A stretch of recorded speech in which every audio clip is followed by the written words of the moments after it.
Why is there such a huge gap between what we think parenting is going to be and what it actually is? Why, when we have children, do we think it's going to bring us closer together, but often it really pushes us apart? Many of the couples that I interviewed described a real reconnect between mum and dad, but they kind of suddenly spoke the same language. What are the jobs of mums and dads now? What's a dad when we're no longer just providers? Some of them expressed, I would have loved to stay at home, but I know if I do so, I will never be promoted again at work.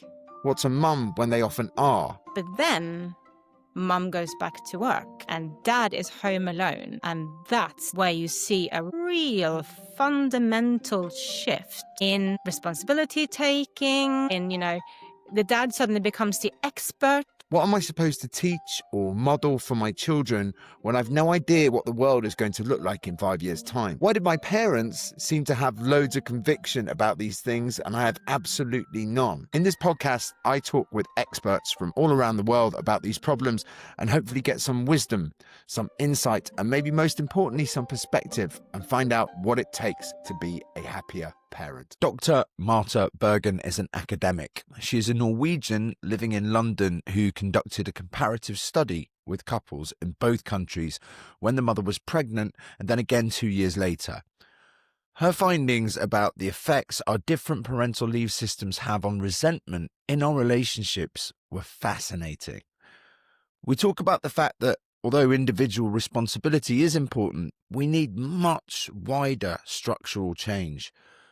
We talk about why, despite the Norwegian obsession with egalitarianism, Norwegian mothers are still held to higher standards than the dads. And we talk about the need to start to see men as competent caregivers. I hope you enjoy this conversation. You've written a thesis which is called... It's called The Gendered Journey of Parenthood. So it's a comparative study of what it's like to become a parent for the first time in the UK and also in Norway. So it's a comparative study, longitudinal study. And you were, when I told you I wanted to read this, you were quite humble about it and you were like, oh, make sure you've got lots of coffee. But actually it was like really, really engaging. I just wonder if you could start by telling us, from your point of view, what the big cultural differences are between our two countries. Ooh, honestly, Alex, where to start? Well, let's start with the fact that at one point in your study, you say that gender equality is in the water in Norway in a way that it isn't in the UK. What do you mean by that? So it is in the water in Norway. I was born at the end of the 1970s. And the reason why I say that is because it is fairly recently in the water, as in you're talking a generation plus a little bit. So it is in the water. It's how I grew up. I grew up with a dad who, I'm sure my mum would probably not see it exactly like I saw it as a child, but it was a dad who was home. He was cooking, he was vacuum cleaning, he was taking us to nursery and school and picking us up.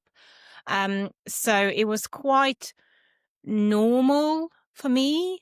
And as I become a grown up and I see my friends having starting families and me living in the UK, the contrast to their journeys versus my own was quite stark.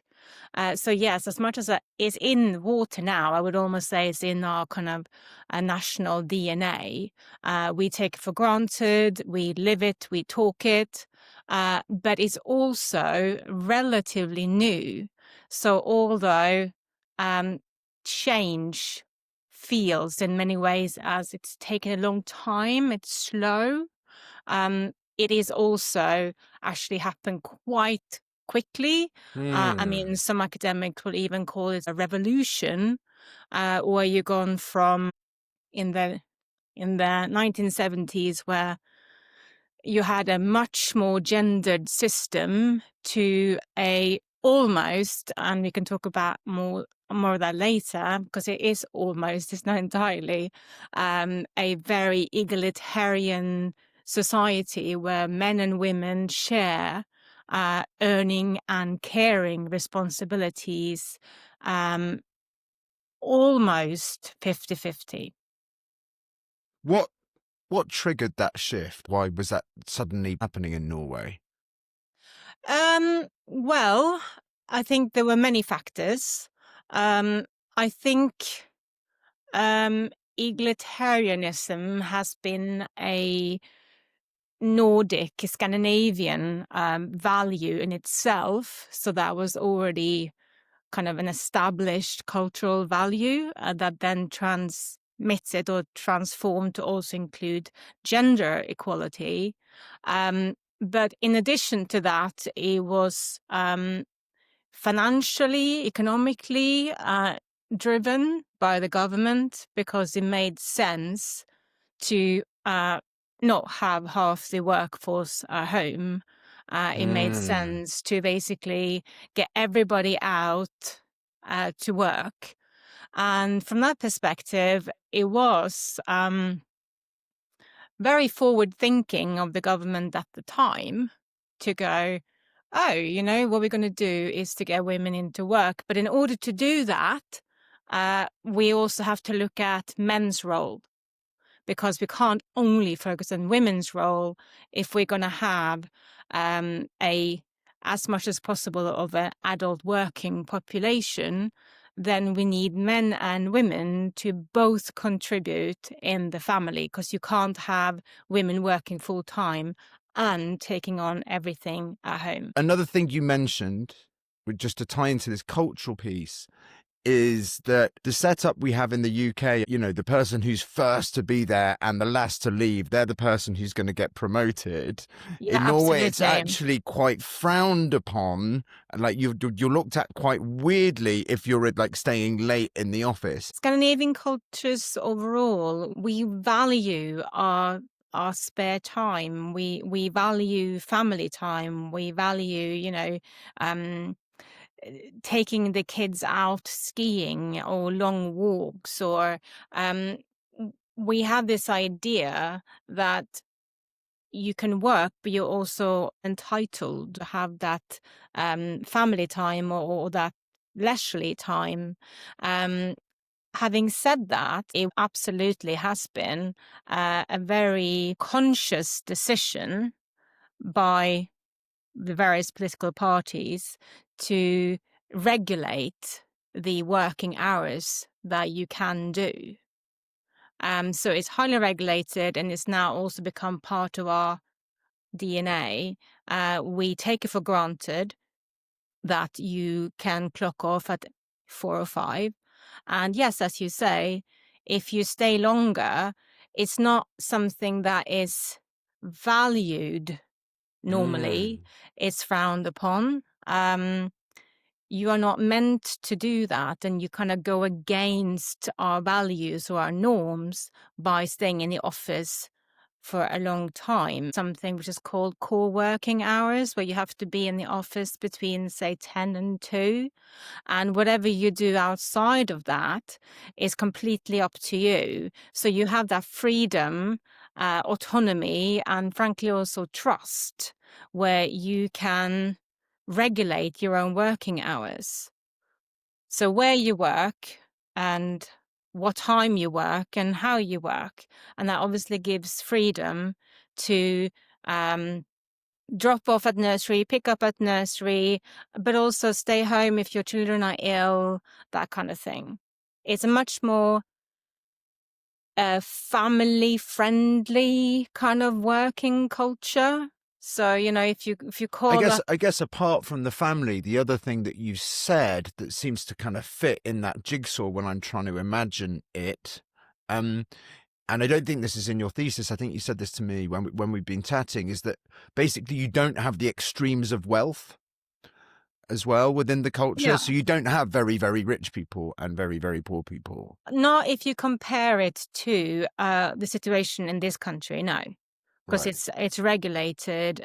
We are known to be high tax culture, and most people pay their tax fairly happily. So no, you don't have the extreme divide. Not to perfection, but everything is relative. No system is perfect. But let's talk about daddy quota and explain. Yeah, just go for it. Hit the daddy quota, just because it sounds so fun. I know the daddy quota. Well, it was Norway was the first country in the world to introduce the daddy quota in 1993, so a long time ago.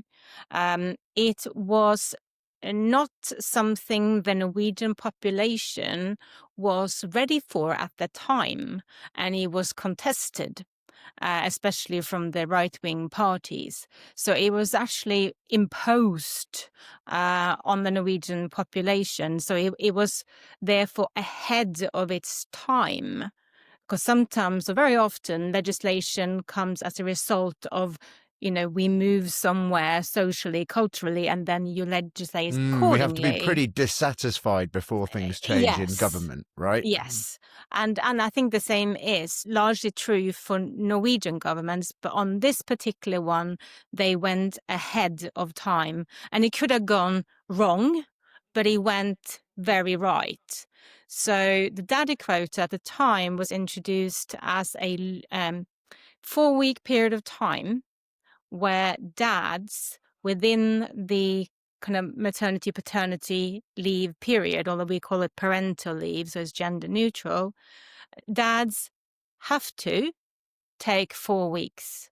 And if they don't take it, it will be removed from the overall package. We call it a gentle the reason force. You're saying they have to take it is you're drawing a distinction between policies like ours, where we've attempted to say it's shared and I can take it or you can take it. Is that, that's what you mean? It's not legally that they have to take it. It's just it's use it or lose it.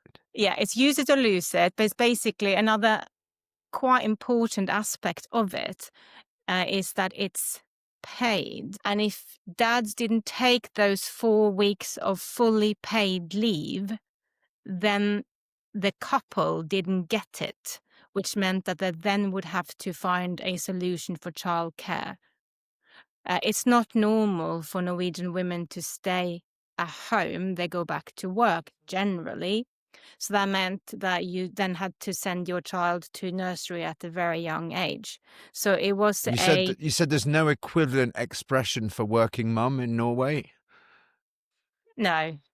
It just doesn't exist. That's It's just fascinating. a mum. It's that, yeah. I thought that was fascinating. I mean, on that topic, we're probably a little bit off topic, but it's been annoying me for a decade, and I happened to pass it yesterday.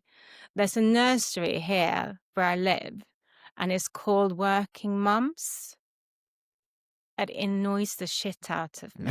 Yeah, I can see why do you have a nursery called Working Mums? Do you have nurseries called Working Dads? Yeah. It just so clearly allocates responsibility for who it is that is supposed to look after children. Yeah. So anyway, back to the daddy quota. That was 1993. Remind me, this has to be taken within the first how long? I can't take it when my child is 6, right? So how long have I got? So you have a year. A year. It's got to be taken within the first year. Okay. And the reason for that is obviously when the child is 6 years old, they go to school, don't they? Yeah. And it's something about, the very first months of a child's life that is quite labor intensive, but is also, perhaps more importantly, it's when patterns of responsibilities are formed in the couple. So if you get dads to come on board, and also importantly, the regulation was and continues to be that mom has to return to work or to studies. she can't be home. Right. Okay. Yes. Now this is key, isn't it? That is You're not, but key. you're both not off at the same time. The No, man is in sole charge of the sole child in the charge son. of, And absolutely, and so important, this is what sole blew me away. charge.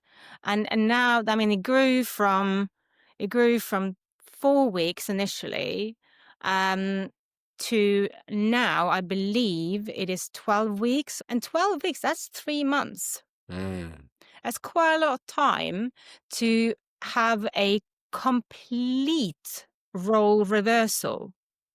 So what happens in the couples that I interviewed is that the mum tends to take the first stretch of time, because breastfeeding, which we are very big on in Norway, so you should exclusively breastfeed for the first 6 months, which obviously places dad a bit in the corner or sort of at the back. Mm. But then Assistant role. he becomes the helper. Mm. He becomes the assistant, and you have the kind of the main person is a mum who's in charge, who knows all the routines, who knows, has the bond, everything. But then mum goes back to work and dad is home alone. And that's where you see a real fundamental shift in responsibility taking, the dad suddenly becomes the expert. I mean, in my thesis, I write from helper to expert. And the mums reflected on it and they said, I loved it, but I also did find it a bit tricky, especially in the beginning, because I was the one that the child or the baby wanted. I was the one who knew everything. I was the one who was there for every single, developmental change. And now I come home from work and the baby prefers the dad.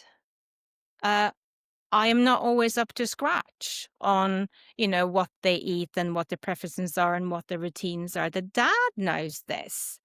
Having said that, I think it's interesting there to use that word prefer, right? Because I get that being a painful thing, but I think the opposite is possibly true in this country, that mums would use a very different word where it's just basically like the kid comes to me for everything. You yeah. know, my child will walk right past my husband and tell me he's hungry, because it starts so early on that like kids go to the person who's going to give the care, right? And if that's always Well, been the if that's always been the case, then that's the way it's going to continue. So it's about breaking up patterns and establishing a new balance or rebalancing responsibilities. Because then eventually the dad will go back to work as well. And both mom and dad go back to work and the child is in nursery. That's how it is in Norway in, 95% of the times. But by that time, the dad has the bond, he has the connection, he has an understanding for the routines, and he also has an appreciation for what it is to be a parent. And so many of the couples that I interviewed described a real reconnect between mom and dad, between them in a couple, where they kind of suddenly spoke the same language. Because the mum understood what it was like for the dad to leave in the morning and then come back in the afternoon, and not having had that time and the bond and the understanding and the connection. And the dad understood. I mean, I had one dad who said, when I was at work and my partner was at home with the baby, I come home and maybe, there are all these things that hasn't been done. And I think to myself, bloody hell, what does she do all day? I mean, she has all this time. How hard can it be? And I remember transcribing it. I remember that so well. It was so spot on. And then he said, and then I stayed home myself. And oh my gosh, I can't even shower I because in love the that bit. It's like, midlife, I haven't showered in 3 days. Oh, I'm so hungry. Like, it's such a it was like brilliant the interview. moment I'm in the shower, then the baby wakes up and I have to go dripping wet and sort out the baby.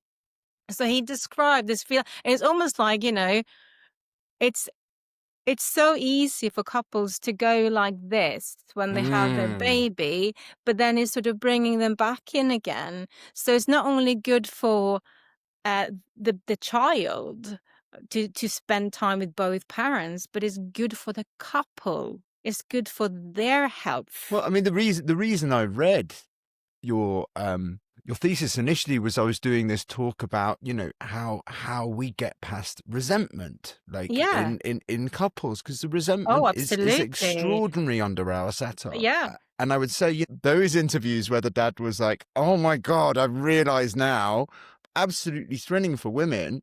I guess what would be thrilling for British men who read your interviews would be that the mums are forced to accept that the dads can do it. So there is a lack of micromanagement, right? Yeah. Just all that kind of, it's like, oh, okay, yes, all right, you're doing it in a different way than I would Yep. do it, but Yep. it's working and I'm coming home every day and the kid is alive and thriving, And they may even have dinner on the table. I mean, some of the moms were like, oh my God, I come home from the office and the kid is alive and that's great. That is great. But I even have dinner. Like, this is amazing. A lot of studies on this particular topic, they interview either couples in a couple. So mine was called a qualitative study. So I do in-depth interviews with the people I study. So couples are interviewed as couples. So you sit on the sofa and, you're interviewed as a couple, or you only focus on women. Then what happens to dad's voices in this? Because that often is then drowned out or not at all requested. So I chose to interview them separately so that the mom couldn't sort of dominate. The mom couldn't, take charge or censor or,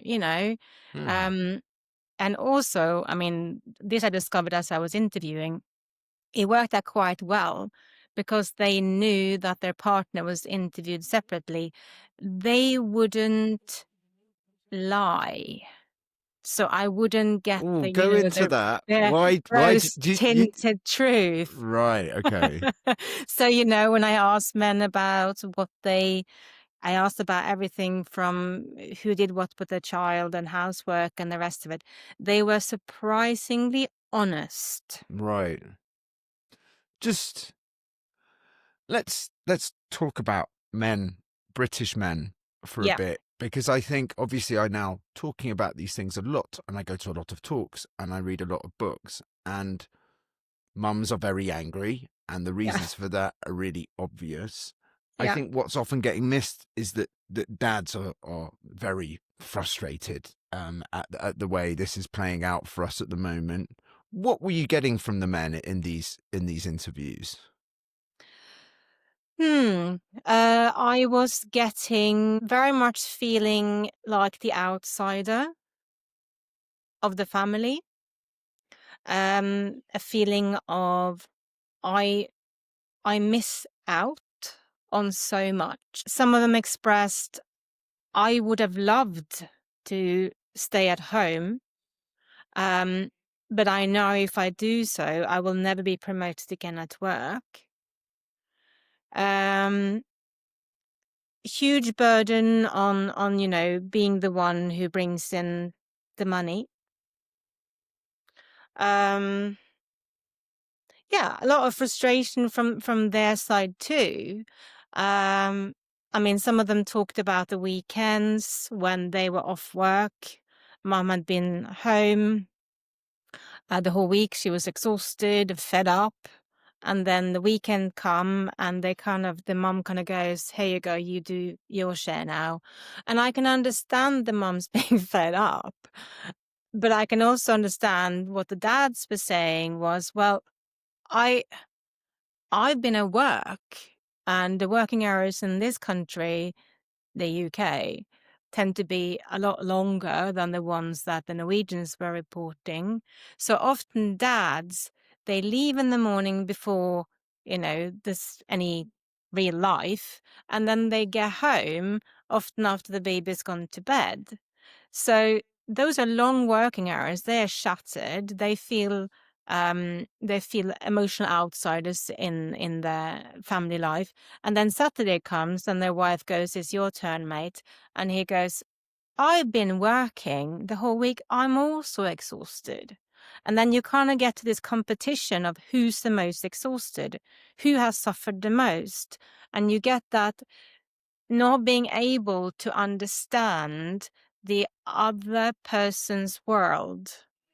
And that obviously causes resentment and a gap between Mm. man and wife. And I, the way it is, I'm not sure anybody really wins. And that includes children as well. We're having this parental leave review in this country at the moment. I went to a protest organized by these guys called the Dad Shift, who've Yep. been on the podcast. One of the people who spoke at that was from a website called On the Tools, which is for people in the construction industry, Yep. overwhelmingly male. I spoke Yep. with Anna Whitehouse, the mother pucker, the other week. She'd actually been asked to do some research into this stuff, not by women, but by a construction company Yep. who are losing men to suicide Yeah, no, it's all the yeah. time. Yep. They have the pressure of, because a lot of them are self-employed, there's zero paternity leave. Some Yep. of them are back to work the next day. Yep. Their wives are exhausted and frustrated. Yep. They've got no way out, and they're completely disconnected from their Yeah. families. Yeah. So we've got to this strange place, I think, at the moment with feminism in this country, where we're sort of getting the message that basically, home life and looking after children is pure drudgery, and the working world is a world of opportunity, ambition that women aren't being allowed into. And I think that we've got men on the other side screaming, "You don't want all this shit." Yeah. Like, we need to land somewhere in the middle and realize that they're both difficult in difficult ways. And it seems what your system does is it allows us to see the world through the other person's eyes, right? To see that both these things are hard and good. And No, absolutely. I mean, this is only while the maternity, paternity, or parental leave period is happening. And that's obviously in a child's life is a relatively small time window. And I guess because my study then goes and looks at what happens after maternity and paternity leave, because that's where you often have roots being grown or patterns being established, responsibilities being allocated, a family culture and structure being established. But then what happens afterwards? right. So how And long, what's the gap between you interviewing people? I interviewed them when they were pregnant with their Oh, I remember you first. telling me this. You had to go and find pregnant women, Yes. which I is mean, a I have some risky business. fantastic stories. I signed up for, I think, 3 prenatal yoga classes, 3, and then distributed leaflets. I stopped pregnant women on the bus stop or on the playground. I mean, fortunately, I am a woman, so I culturally, I look less scary, and I am, I was with my children, so I wasn't just hanging around at the playground. But yeah, it was quite hard to find people who are willing to I've got to ask, participate. did you ask anyone who it turned out wasn't pregnant? No. Okay, all right. I was No, going to say, you'd do no. that once and then you'd think of a different way to do No, your study, I I imagine. didn't. Right. But I Okay. did actually manage to recruit people from this yoga classes, Right. a few people. But yeah, so I interviewed them when they're pregnant, and that was sort of between 3 months pregnant and one. The first Norwegian couple I interviewed, they were due that day. So I was sort of hoping they would not go into labor Just while hanging I was around with a there. tape recorder. You must have been. Yeah, I mean, the commitment from them was Wow. just Yeah. fabulous. Well, from all of Yes. you, really. So I interviewed them when they're pregnant, and then I interviewed them between a year and a half to 2 years, sort of when the child is a year and a half to 2 years old. I mean, ideally, if I had the funding and the time, I could have gone further and look at what happens when they're like 10, you know. Oh, But wow. that's a different story. And Let's get some funding to do that. Let's do it. I want to do a study. That sounds brilliant. Okay. So what were your yes. conclusions then to the difference this makes 2 years down the line? Yeah. So, I mean, I listened to your podcast, and there's obviously talk of individual action, grassroots action, and I'm for that. But I mean, you're talking high level structural and cultural gendered inequalities, and that needs to be addressed at a more macro level. Well, at least work together with the more grassroots level. Because when I looked at, I mean, in my study, every single woman that I interviewed in Norway had gone back to work full time. Nobody had been demoted. Nobody had changed a different career that was, more but easier to combine with family life. A lot of people had been. 60% of women in the UK change career after Absolutely. giving birth. Exactly. You then look at why. Why is that? And obviously one is, well, women in Norway are in more equal partnerships with the dad of their children. So one takes the nursery, the other one picks up. If the child is sick, first time it's a dad, then it's a mom. It's 50-50, 50-50, 50-50. That's a guiding principle. That's a micro level, right? Excellent. But then they have workplaces where they can leave at 4, or they can leave at 2 and then work from home for both men and women. So you have a completely different work-life balance. The corporate culture is so fundamentally different. If you have a sick child, you stay at home as a mom or a dad. It's not frowned upon. In addition to So that, just to pick up on the flexible working, just because I've been looking at stats, but basically, if you and I were to apply for flexible working, I'm 3 times as likely to be denied as a man. Yes. In this country. And you're if you then request it, even requesting it, Looks bad. well, yeah, it looks bad. So you can understand why people don't want to request it. And also, you have a right to request it, but you don't have a right to get it. So outside of the corporate culture, then, which basically enables a combination of earning and caring for both genders, outside there, you have nursery fees, the availability of nurseries that are funded by the state, that are really cheap compared to the UK, and the opening hours sort of match.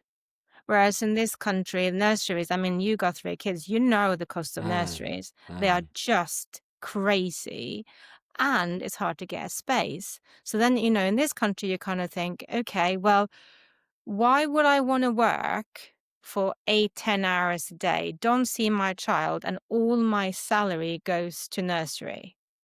A lot of moms had that logic in this country, and you can kind of understand why. So you have the couple, but they're also in all the societal structures that need to work together to create a society where both men and women can be involved in both earning and caring on a more egalitarian basis.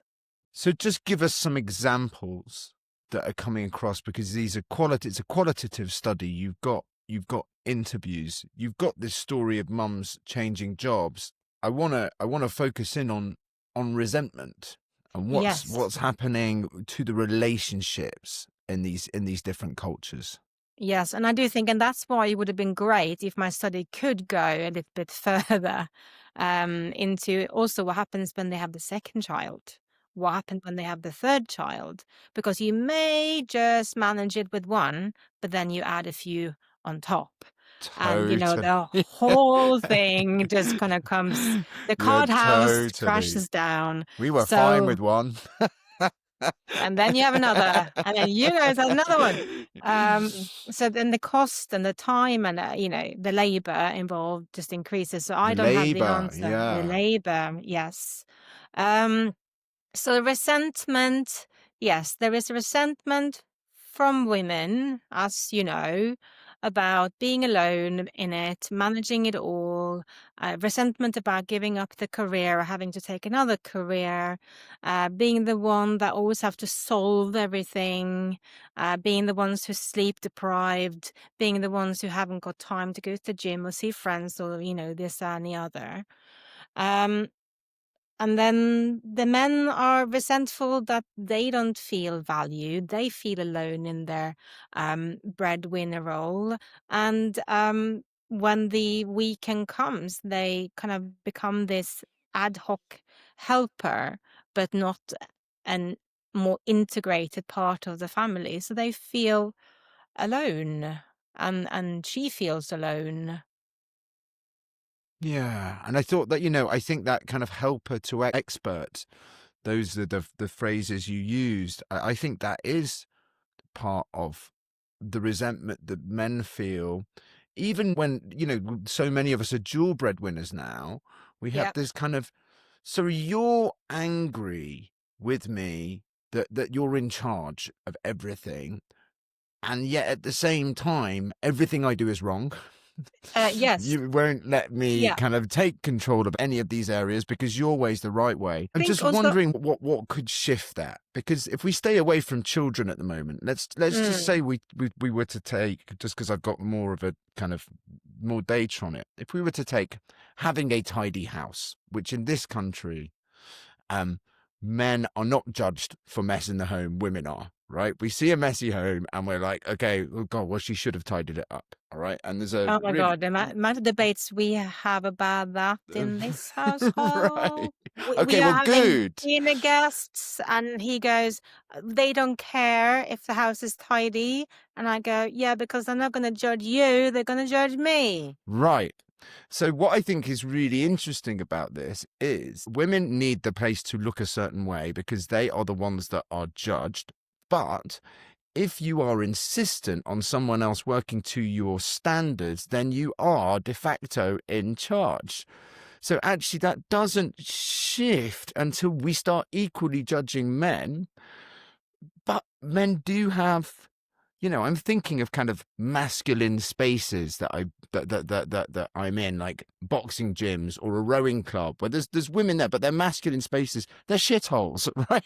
Like they're functional spaces, but masculinity has nothing to do with comfort, right? We just don't. That's not under the But masculinity comfort, umbrella. I think, has to do with comfort, but not necessarily like aesthetics. Yes. Yeah, maybe. Oh, I don't know. I mean, like, let's take cushions, for example, right? I don't know, like, I don't know any man who's ever been shopping for cushions before he has a girlfriend. And then, No. so then that's both, isn't it? That fits under sort of aesthetics and comfort. I just think that maybe spaces, if men were judged, they just look very different and they'd feel very different. I would say though, Alex, that depends. I mean, you haven't got one type of man or one type of masculinity. There are many types. Yes, that is true. So I was Yeah. thinking when you said about the cushions, I was thinking, well, My brother definitely would have shopped for cushions before he met his wife. Right, right, Absolutely. right, right. Yeah, But, maybe I'm being really he's a narrow. Scandinavian man. We should be very careful with Maybe that's stereotyping not a too fruitful much. path to go down. I guess what I mean, where I'm going with this is, how do we kind of change who we judge? Because how do we change who we judge for something? It feels like we're really stuck in this thing of, as you're saying, I'm not the one who's you're not the one who's judged for it, so it has to be this way. But as Mm, long as you're the person saying it has to be this way and look this way, then the other person's never going to be able to take charge, because he's doing it in, if you took that analogy through to the workplace, that job mm. has never been handed over if the other person always has the final say. No. I mean, as you were talking, I was thinking, I don't know solutions, Alex. I'm an academic. I think of problems and I analyze them. Well, maybe we come back to then this But almost 50-50. what I will say is, and what I wrote about in my thesis is ideas of what is a good mother and what is a good father. What is sort of what ideals do we have for being a woman and what ideals do we have for being a man? So you then need to change that, as in being a good father means, showing up to more parent-teacher evenings, being the one who is responding to emails from school, being the one who picks up from nursery, being the one who, all those little tiny things, being the Yeah. one who books a GP appointment.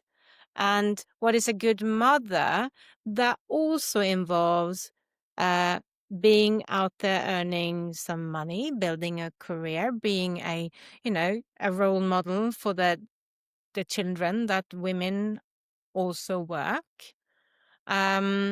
Yeah, But so then we you do have we that. do have this power and also responsibility, I suppose, to shift those things.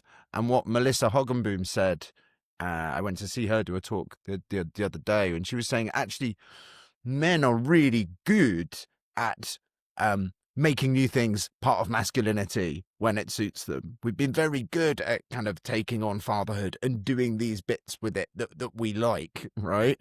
It's like we can do it. Mm, And mm.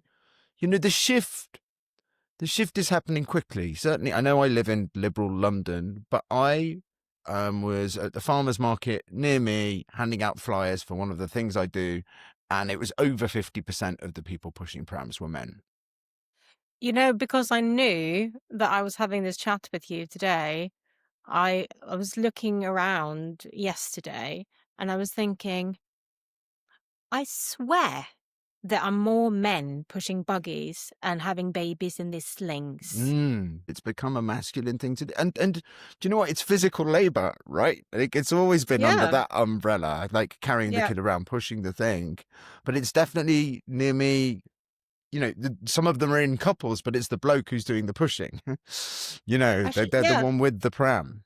yeah. Whereas, only 10 years ago, that wasn't particularly cool. Mm. So I think it's becoming more and more trendy, cool, acceptable. More and more part of what is a good father is an involved father. And then you are right that um, women then need to learn how to step back in order for them to be also in charge. And I guess what's wonderful about a daddy quota is that women are forced to Mm. step back. Um, and then that continues to some extent. I mean, perfectly, no, but certainly differently to how it is in this country. And also, I mean, at the end of the day, I was home with my kids. I was in a very traditional marriage to the father of my two children. He was the worker. I was home for a few years. And even though there were parts of me that was resentful about it, because I'm a Norwegian, I'm a feminist, all the rest of it. I mean, truth to be told, a lot of it was very nice too. I mean, I still have a phenomenal connection to my children. I had a great social network via my children. There was lots of play and, trips to the park, and it's not all grim.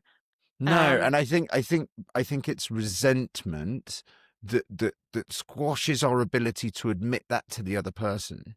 So Yeah. the row that we get into with kind of who's, that we talked about, of who's had the worst day, Yeah. you get to a point where I can't admit that any part of my working day was good, which is a No, total nonsense. no. Do you I know mean, what I I mean? do And this, remember screaming to my husband at the time that at least you get to go to the loo on your own. And I did feel it, but then we had wonderful days as well. But it's again that thing about having two parallel universes that just kind of, you don't speak the same language. So you become ships in the night, or the connection is gone, and there's resentment and misunderstandings. I want to come back to something a little bit more nuanced that brilliantly comes up in your thesis, which is that you interview the couples again when the children are 2, and the labour is obviously much more equal in the Norwegian home, and there's they're not nowhere near as angry with each other. There is still this common thread that the mum is the manager. Mm. What do you the mum is the manager, but she's dealing with an expert rather than this guy who either is or she perceives to be a complete useless idiot, which is kind of what goes on in this country. What do you take from that women retain this management role in the home? Yes, I must admit that perhaps because I have lived in this country for 20 odd years, and I have my kids here, and I've, with a bit of jealousy, I guess, looked at my Norwegian friends and, they're very hands-on partner and stuff. I was myself surprised to find this. It was a surprising finding, not in this country, but it was a surprising finding in Norway.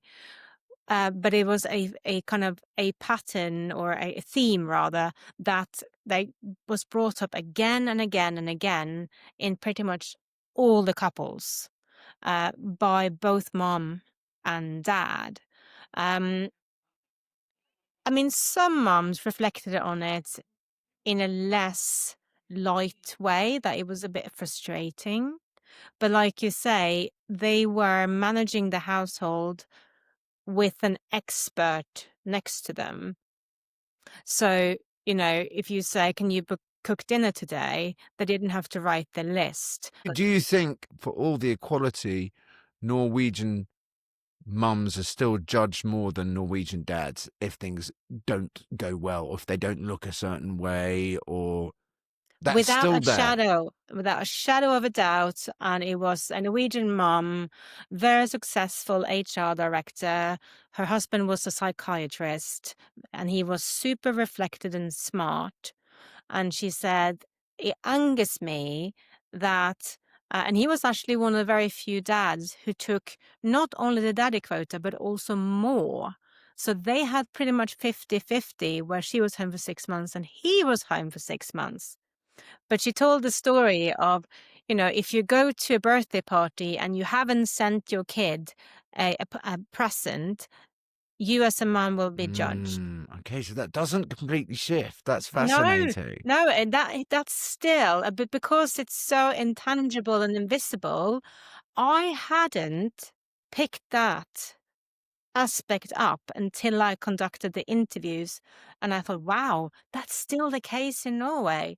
And it is. Mom is the manager, dad is a very eager, compliant, expert helper, but he is the assistant, not the CEO. I know you were saying that we have different types of masculinity, and then so you could argue different types of femininity, but then you still have archetypes behind them. And to my mind, the archetype of mother is much more closely linked with the archetype of woman than father and man. They're Mm, much more intertwined. mm. Maybe because I don't know. I think there's maybe something really quite ancient in there, is in that basically you need a lot more mums than you need dads to bring societies forward, right? You can have, one man can have children with multiple women, but Mm. you need mothers to keep something moving. They are, it's a more maybe it will always be more revered, the But role of why? mother. Why? And also, have you asked yourself whether that was always the case? A lot of this is socially constructed because children need fathers. It's Mm. just that we have created a society where fathers, but only since the Industrial Revolution, been the main breadwinners, because that's when work was taken away from home into factories and you went out to work rather than working in the home as a unit.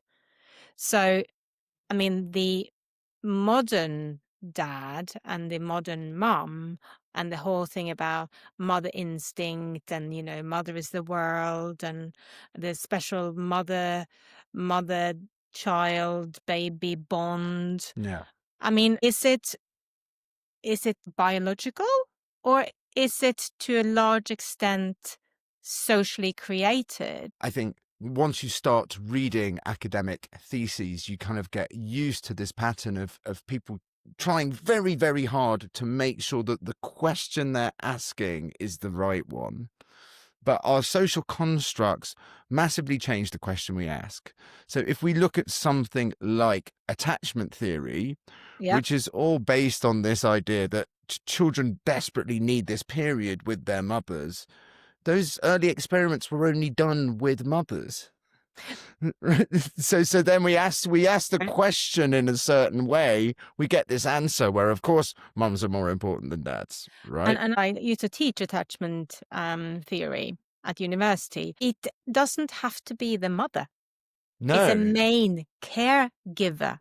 And the main caregiver doesn't have to be female. And that is socially created. I work with very young kids, and basically we do a version of the strange person experiment every day, which was one of the initial attachment theory experiments. And basically, like, I've got a song where I pick a kid up and I chuck the kid in the air, and as soon as I do it and I put them down, they're really happy, and they turn around and they run back to they're adult. It doesn't matter if they've come with their mum or their dad or a grandparent. It's someone they trust. Which is Yeah. basically what that experiment was initially about. It's So fascinating. it's about redefining men as very, very capable caregivers, as capable parents, not only from sort of toddler age and up, but from baby stage. I just think until we take fatherhood seriously, Mm. then we're all stuck. But women are really stuck until we start to value dads more. Well, the thing is, we are all stuck, and Yeah. that like we talked about before. The couples get into this discussion of who's the most tired, who's the most, who suffered the most in this traditional earner caring distribution. And in this society, is it men who suffer the most, or is it women suffer the most? I'm not even sure it's a fruitful debate. It's a system where we are all winners and losers. So as a mum, I was a winner in, I didn't have to fight for my kids. They were just sort of given to me. But I'm not a winner in that my ex-husband could just continue his career, whereas mine was paused because somebody had to look after the kids when he was out there, Yeah, we working haven't. long hours. We're really stuck in a win-lose mentality. Whereas actually, we rise and fall together. In my opinion, I mean, how I felt about it when I was in my early 20s was probably different, but my thinking as a feminist has since evolved. This is not a gender war. This is a system, you want to call it patriarchy, I don't know if I'm comfortable with that word, but it's a system that is gendered, that has winners and losers because of how it's structured. I hope you enjoyed that conversation as much as I did. If you would like to read Marta's full thesis, I've included it in the show notes. If you'd like to be involved in the push for a better parental leave system in the UK, check out The Dad Shift. Their website is dadshift.org.uk. Please follow me on Instagram and TikTok at Be a Happier Parent, and I look forward to seeing you next week.